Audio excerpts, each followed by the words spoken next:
नमस्कार दोस्तों, DMP channel में आप सब मित्रों का हृदय से अभिनंदन करता हूं। दोस्तों, आज मैं आपके समक्ष एक बहुत ही दिलचस्प और मनोरंजक कहानी, जिसमें कि आप जान पाएंगे कि पुरुष और स्त्री में जब विषय भोग होता है तो किसको आनंद ज़्यादा आता है। यानी स्त्री और पुरुष जब विषय भोग करते हैं तो किसको आनंद ज़्यादा आता है, स्त्री को या पुरुष को। और ये युधिष्ठिर ने पूछा है और भीष्म जी इसका जवाब देते हैं। दोस्तों, बड़ी ही रोचक और मनोरंजक कहानी है। आइए देखो दोस्तों, देखते हैं महाभारत से। ये महाभारत में 12वां अध्याय है और अनुशासन पर्व है, इससे मैं आपके समक्ष रखता हूँ। देखिए, युधिष्ठिर पूछते हैं कि राजन, स्त्री और पुरुष के संयोग में विषय सुख की अनुभूति किसको अधिक होती है, स्त्री को या पुरुष को? इस संशय के विषय में आप यथावत रूप से बताने की कृपा करें।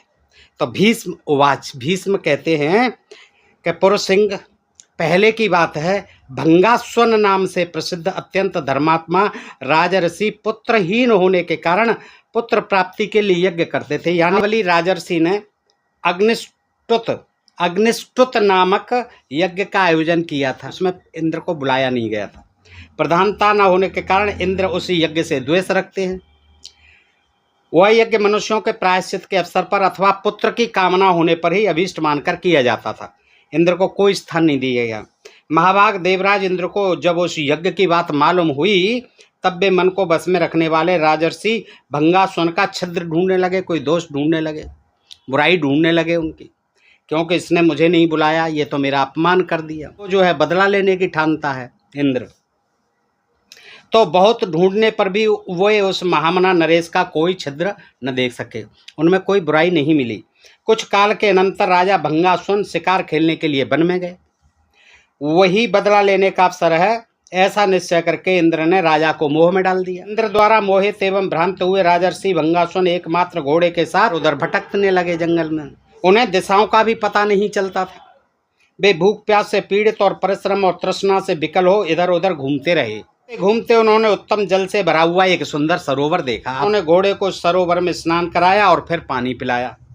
जब घोड़ा पानी पी चुका, तब उसे एक वृक्ष से बांधकर वे श्रेष्ठ नरेश स्वयं भी जल में नहाने के लिए उतर गए। घोड़े को बांध करके उसमें स्नान करते ही वे राजा स्त्री भाव को प्राप्त हो गए, यानी वो स्त्री बन गए। क्या करामाती तालाब था, क्या करामाती जल था। उसमें जैसे ही उन्होंने डुबकी लगाई तो राजा क्या हो जाते हैं, एक स्त्री बन जाते हैं। अपने को स्त्री रूप में देखकर राजा को बड़ी लज्जा हुई कि ये क्या हो गया। बहुत ग्लानि हुई मन में कि ये मेरा कैसे बिल्कुल चेंज हो गया, जेंडर ही चेंज हो गया, स्त्री रूप में आ गया राजा। उनके सारे अंतःकरण में भारी चिंता व्याप्त हो गई। उनकी इंद्रियां और चेतना व्याकुल हो उठी। वे स्त्री रूप में इस प्रकार सोचने लगे। क्या सोचने लगे? अब मैं कैसे घोड़े पर चढ़ूंगी, कैसे नगर को जाऊंगी। मेरे अग्निष्टुत यज्ञ के अनुष्ठान से मुझे 100 महाबलवान औरस पुत्र प्राप्त हुए। जो यज्ञ किया था उससे उसके 100 बलवान पुत्र पैदा हुए थे। देखिए, एक दो नहीं, 100। अग्निष्टुत यज्ञ में इतनी ताकत थी। स्त्रियों और नगर और जनपद के लोगों में मैं कैसे जाऊंगी, ये सोचा विचारी वो कर रही है स्त्री। अब स्त्री भाव आ जाने से उस अश्व पर कैसे चढ़ सकूंगी। किसी तरह महान प्रयत्न करके वे स्त्री रूपधारी नरेश घोड़े पर चढ़कर अपने नगर में आ गए। राजा के पुत्र, स्त्रियां, सेवक और नगर और जनपद के लोग, यह क्या हुआ, ऐसी जिज्ञासा करते हुए बड़े आश्चर्य में पड़ गए कि ये क्या हो गया। राजा कहाँ है हमारा, ये रानी बन करके कैसे आ गया। यहाँ से तो घोड़ी पर चढ़ के राजा गया था। स्त्री रूपधारी वक्ताओं में श्रेष्ठ राजर्षि भंगास्वन बोले, मैं अपनी सेना से घिरकर शिकार खेलने के लिए निकला था, परंतु दैव की प्रेरणा से, यानी ईश्वरी माया से भ्रांत चित्त होकर एक भयानक वन में जा घुसा। उस घोर वन में प्यास से पीड़ित एवं अचेत सा होकर मैंने एक सरोवर देखा, जो पक्षियों से घिरा हुआ और मनोहर शोभा से संपन्न था। उस सरोवर में उतरकर स्नान करते ही दैव ने मुझे स्त्री बना दिया। स्त्रियों और मंत्रियों के नाम गोत्र बताकर उन स्त्री रूपधारी श्रेष्ठ नरेश ने अपने पुत्रों से कहा, पुत्रों, तुम लोग आपस में प्रेम पूर्वक रहकर राज्य का उपभोग करो। सबसे कहा उसने, और मैं अब वन को चला जाऊंगा। अब मेरा यहाँ कोई प्रयोजन नहीं रहता है। अपने 100 पुत्रों से ऐसा कहकर राजा वन को चले गए। वह स्त्री किसी आश्रम में जाकर एक तापस के आश्रम में रहने लगी।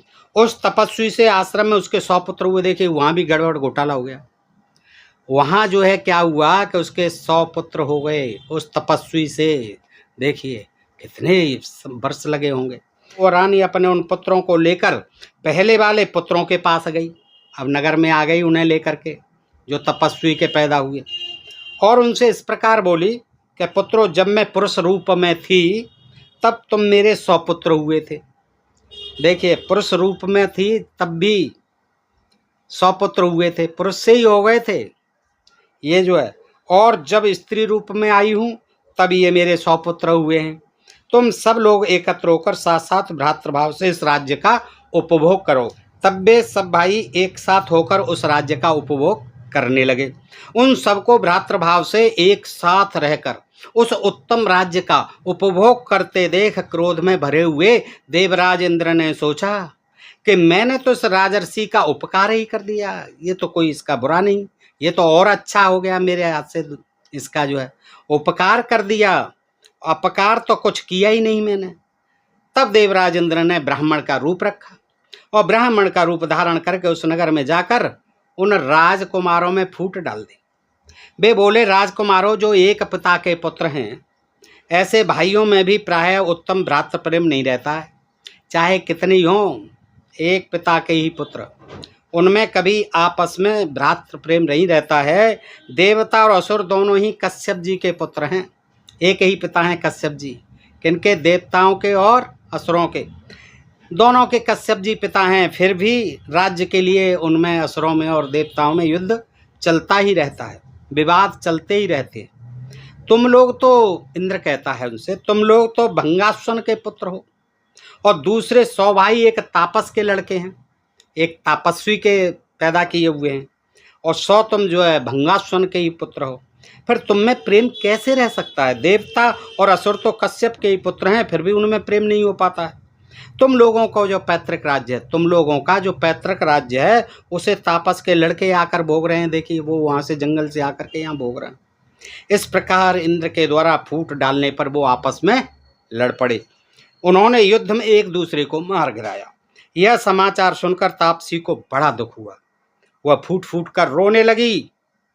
उस समय ब्राह्मण का वेश धारण करके इंद्र उसके पास आए, माँ के पास पहुंच गए और पूछने लगे, सुमुखी, तुम किस दुख से संतप्त होकर रो रही हो? उस ब्राह्मण को देखकर वह स्त्री करुण स्वर में बोली कि ब्राह्मण, मेरे 200 पुत्र काल के द्वारा मारे गए।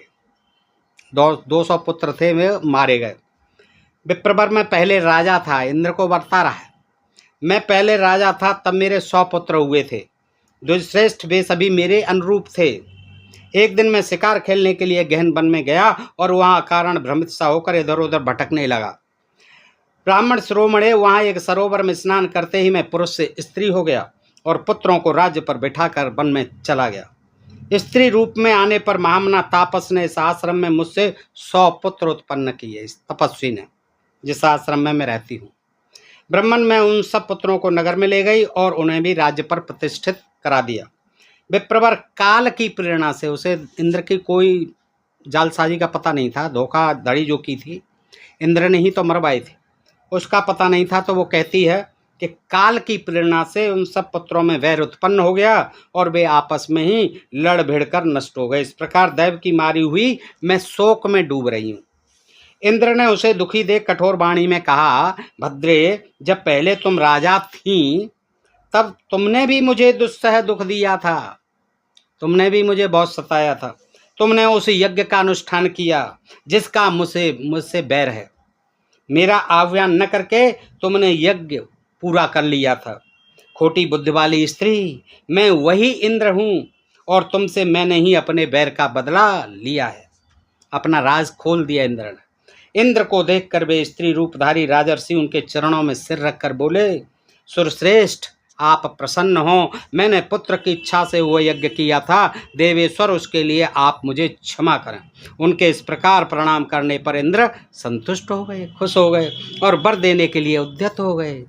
बोले कि राजन, तुम्हारे कौन से पुत्र जीवित हो जाएं, पहले वाले या बाद वाले? जो तपस्वी के हैं।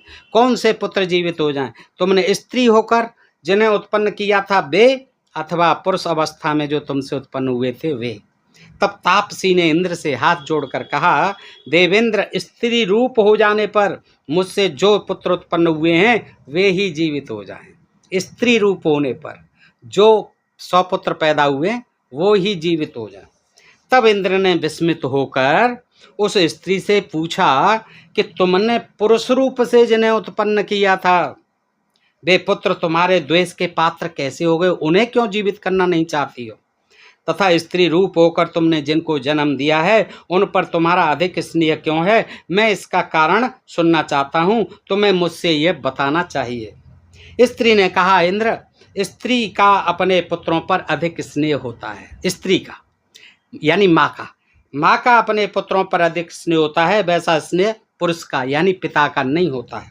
अतः इंद्र, स्त्री रूप में आने पर मुझसे जिनका जन्म हुआ है वे ही जीवित हो जाएं। भीष्म जी कहते हैं, युधिष्ठिर, तापसी के यों कहने पर इंद्र बड़े प्रसन्न हुए और इस प्रकार बोले कि सत्यवादिनी, तुम्हारे सभी पुत्र जीवित हो जाए। चलो, मैं तो दोनों को ही जीवित कर देता हूँ, 100 वो और 100 वो, 200 को, सारे पुत्रों को जीवित कर देता हूँ।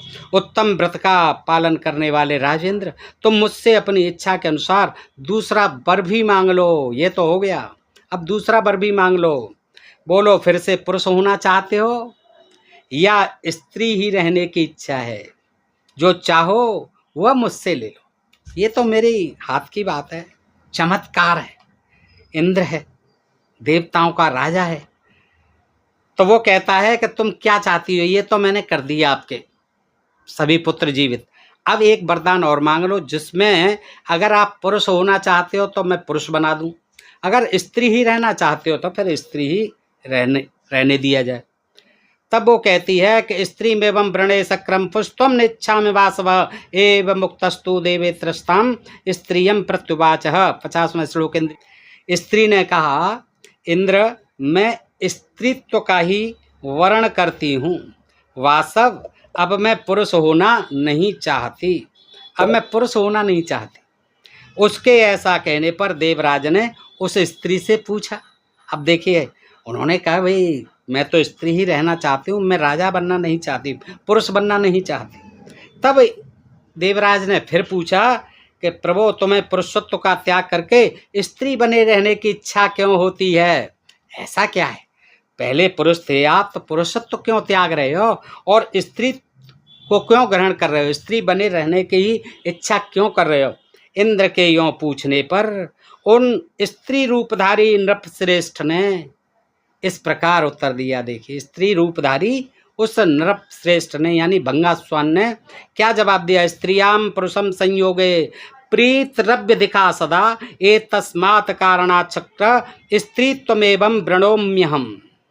श्लोक नंबर 52। देखिए क्या उत्तर दिया दोस्तों, ये बहुत दिलचस्प उत्तर है। वो कहता है, राजा जो स्त्री बना हुआ है, कि देवेंद्र, स्त्री का पुरुष के साथ संयोग होने पर स्त्री को ही पुरुष की अपेक्षा अधिक विषय सुख प्राप्त होता है। इसी कारण से मैं स्त्रीत्व का ही वर्ण करती हूँ। देखिए देवेश्वर, मैं सच कहती हूँ, स्त्री रूप में मैंने अधिक रत सुख का अनुभव किया है। जो अधिक रत सुख है वो पुरुषों को प्राप्त नहीं होता, वो स्त्री रूप में ही मुझे प्राप्त हुआ है। अतः स्त्री रूप से ही अब मैं संतुष्ट हूँ, आप पधारिए। रमिताभ्यधिकम स्त्रीत्वे सत्यम वे देव सत्तम स्त्री भावेन हेतुष्यामि गम्यताम त्रिदशाधिपः। 53वां श्लोक। देव श्रेष्ठ, हे सुरेश्वर, मैं सच कहती हूँ, स्त्री रूप में मैंने अधिक रत सुख का अनुभव किया है, अतः स्त्री रूप से ही संतुष्ट हूँ, आप पधारिए। महाराज युधिष्ठिर से कहते हैं भीष्म जी। तब एवमस्तु कहकर उस तापसी से विदा लेकर इंद्र स्वर्गलोक को चले गए। इस प्रकार स्त्री को विषय भोग में पुरुष की अपेक्षा अधिक सुख प्राप्ति बताई जाती है। एवं मस्तित्वच्युतोत्तरम चोक्त्वां ताम प्रक्ष्य त्रिदिवं गतः एवं स्त्रिया महाराज सदका प्रीतुरुच्यते। 54वां श्लोक। तो दोस्तों देखिए, अंत में जो है समापन करते हुए इस प्रसंग का भीष्म जी युधिष्ठिर से कहते हैं कि एवमस्तु कह करके उस तापसी से विदा लेकर इंद्र स्वर्गलोक को चले गए। इस प्रकार स्त्री को विषय भोग में पुरुष की अपेक्षा अधिक सुख प्राप्ति बताई जाती है, इति सिद्धम। तो दोस्तों आपको ये महाभारत के माध्यम से एक नई जानकारी मिली। क्या? स्त्रियों को विषय भोग का सुख अधिक होता है, इसीलिए स्त्री बने उस राजा ने स्त्री ही बने रहने का, यानी स्त्रीत्व को ही ग्रहण करे रहने का इंद्र से अपना सुझाव यानी अपना विचार मनोभाव बता दिया, और इंद्र जो है एवमस्तु कह करके चले गए। बताइए जानकारी आपको कितनी रोचक लगी, कितनी अच्छी लगी दोस्तों, कमेंट करके बताइए, और ये इसमें कितनी आपको सच्चाई दिखती है। प्रिय डीएमपी चैनल को आप सब्सक्राइब करते रहें, नोटिफिकेशंस के लिए घंटी का बटन दबाते रहें दोस्तों। फिर मिलते हैं ऐसे ही किसी प्रसंग के साथ अगले वीडियो में। तब तक आप सब मित्रों का हृदय से आभार, नमस्कार, जय हिंद, जय भारत।